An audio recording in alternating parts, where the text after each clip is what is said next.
Hi friends. Hi friends, പെബിൾസിലേക്ക് സ്വാഗതം. ഞങ്ങൾ ഏതാനും പുതിയ ആവേശകരമായ കഥകൾ കരുതിയിട്ടുണ്ട്. ശ്രദ്ധിച്ചു കാണുക. അതിൽ നിന്നും നിങ്ങൾക്ക് പലതും പഠിക്കാനും രസിക്കാനും സാധിക്കും. പഠിക്കാനോ? കമോൺ, രസകരമായ പഠിപ്പിനെ കുറിച്ചാണ് പറഞ്ഞത്. ഓക്കെ, ഇതിലൊരു രസവും ഇല്ലെങ്കിൽ ഞാൻ ഉടൻ തന്നെ ഇവിടം വിടും. ഹേയ്, ഞാൻ നിന്റെ ഒരു സുഹൃത്തല്ലേ? ഒരു ഫ്രണ്ട് ഒരു കുടുംബാംഗത്തെ പോലെയാണ്. നീ നിന്റെ കുടുംബത്തെ സ്നേഹിക്കണം. I am sorry. അതേതായാലും കൊള്ളാം. കുടുംബാംഗങ്ങൾ പരസ്പരം മനസ്സിലാക്കേണ്ടത് വളരെ അത്യാവശ്യമാണ്. നിങ്ങളുടെ സ്നേഹം പ്രകടിപ്പിക്കാൻ പല വഴികളുണ്ട്. നീ എന്തെങ്കിലും അമ്മയെയോ അച്ഛനെയോ സഹോദരനെയോ സഹോദരിയെയോ ആരെങ്കിലും സഹായിച്ചിട്ടുണ്ടോ? ചിലപ്പോൾ സഹായിക്കാറുണ്ട്. കമോൺ, ചിലപ്പോൾ നമ്മുടെ സാമീപ്യവും കരുണയുള്ള വാക്കുകളും മുതിർന്നവരോടുള്ള സ്നേഹത്തോടെയുള്ള പെരുമാറ്റവും എല്ലാം നമ്മൾ കുടുംബത്തെ സഹായിക്കുന്നത് പോലെയാണ്. അത് ഞാൻ ഓർമ്മിക്കാം. ഈ കഥയിൽ ഒരു മകൻ തന്റെ അച്ഛനെ ഒരു പാഠം പഠിപ്പിക്കുന്നത് കാണാം. നിങ്ങളുടെ കുടുംബത്തെ സ്നേഹിക്കുക.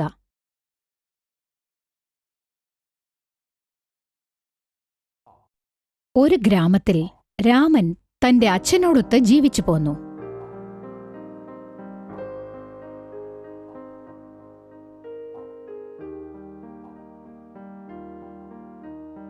അച്ഛാ, അച്ഛൻ ഒരുപാട് വയസ്സായി.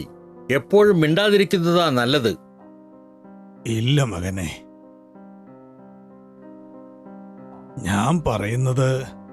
മതി അച്ഛാ, മിണ്ടാതിരിക്കൂ. ഒരു ദിവസം അച്ഛനെ പുറത്തു കൊണ്ടുപോവാൻ രാമൻ ഒരുക്കങ്ങൾ ചെയ്യുന്നു. അതേസമയം രാമന്റെ മകൻ അവിടെ വന്നു. അച്ഛാ, എന്റെ അപ്പൂപ്പനെ എവിടേക്കാണ് കൊണ്ടുപോകുന്നത്? മോനെ, ഞാൻ അപ്പൂപ്പനെ ടൗണിലേക്ക് കൊണ്ടുപോവാ. വേണ്ടച്ചാ, നിങ്ങളുടെ കൂടെ എന്നെയും കൊണ്ടുപോകണം. വേണ്ട മോനെ, നിന്റെ അമ്മ നിനക്ക് ഇഷ്ടമുള്ള ഭക്ഷണം തയ്യാറാക്കുന്നുണ്ട്. അത് കഴിച്ച് സന്തോഷമായിരിക്കൂ. ഞാൻ പെട്ടെന്ന് വരാം. മോനെ, അകത്ത് വാ. നിന്റെ അച്ഛൻ ഇന്നലെ വാങ്ങിയ പലഹാരം ഞാൻ നിനക്ക് തരാം. വേണ്ടമ്മേ, ഞാൻ തിരിച്ചു വന്നിട്ട് തിന്നോളാം. അച്ഛാ, ദയവ് ചെയ്ത് എന്നെയും കൂടെ കൊണ്ടുപോകൂ അച്ഛാ. രാമൻ എന്തെങ്കിലും പറയുന്നതിനു മുൻപ് അയാളുടെ മകൻ വണ്ടിയുടെ മുന്നിൽ നിന്നു. എന്തൊരു ശല്യമാണിത്! ഞാനിത് എങ്ങനെ കൈകാര്യം ചെയ്യും? കുറച്ചു ദൂരം നടന്നു കഴിഞ്ഞപ്പോൾ രാമൻ ഒരു ശ്മശാനത്തിന്റെ മുന്നിൽ നിന്നു. നിങ്ങൾ രണ്ടുപേരും ഇവിടെ നിൽക്കൂ. ഞാൻ എത്രയും വേഗം തിരിച്ചു വരാം. രാമൻ ശ്മശാനത്തിന്റെ ഒരു കോണിൽ കുഴിക്കാൻ തുടങ്ങി. അല്പനേരത്തിനു ശേഷം മകൻ അച്ഛന്റെ അടുത്തെത്തി. നീ എന്തിനവിടെ വന്നു? അപ്പൂപ്പന്റെ അടുത്ത് നിൽക്കാൻ ഞാൻ പറഞ്ഞതല്ലേ. പോ, അവിടെ ചെന്ന് നിൽക്ക്. അച്ഛൻ എന്താ അവിടെ ചെയ്യുന്നത്? നീ എന്താ പറഞ്ഞാ കേക്കാത്തത്? ഞാൻ വരാം, നീ ചെല്ലേ. ഇല്ലച്ചാ, അച്ഛൻ എന്താ ചെയ്യുന്നത് പറയൂ. ഞാൻ കുഴി കുഴിക്കുന്നത് നീ കാണുന്നില്ലേ? അതെന്തിനാണ് അച്ഛാ? എന്തെങ്കിലും പ്രശ്നമുണ്ടോ? ദൈവമേ, എന്തൊക്കെ ചോദ്യങ്ങളാ! ഇവനോട് സത്യം പറയേണ്ടി വരുമല്ലോ. കേട്ടോ മോനെ, ഞാൻ നിന്റെ അപ്പൂപ്പന് വേണ്ടി ഒരു കുഴിമാടം ഉണ്ടാക്കുക. പക്ഷെ അപ്പൂപ്പൻ ജീവനോടെയല്ലേ? അതെ, അതെനിക്കറിയാം. അപ്പൂപ്പന് തീരെ വയസ്സായി വയ്യാണ്ടുമായി.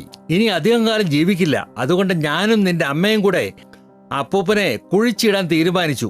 അത്ര തന്നെ. ശരി അച്ഛാ, അച്ഛന്റെ പണി കഴിഞ്ഞാൽ ആ കൈക്കോട്ട എനിക്ക് തരണം. അതെന്തിനാ മോനെ? എനിക്കൊരു കുഴി വെട്ടാനുണ്ടച്ചാ. ആർക്ക് വേണ്ടിയാ? അച്ഛന് തന്നെ. എനിക്ക് വേണ്ടിയോ? മനസ്സിലായില്ലല്ലോ.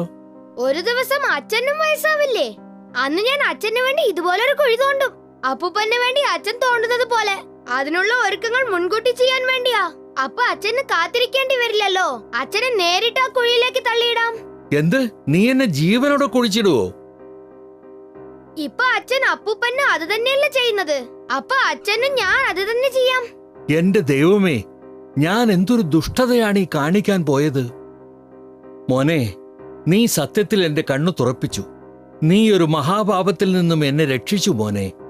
അച്ഛാ, എന്നോട് ക്ഷമിക്കൂ.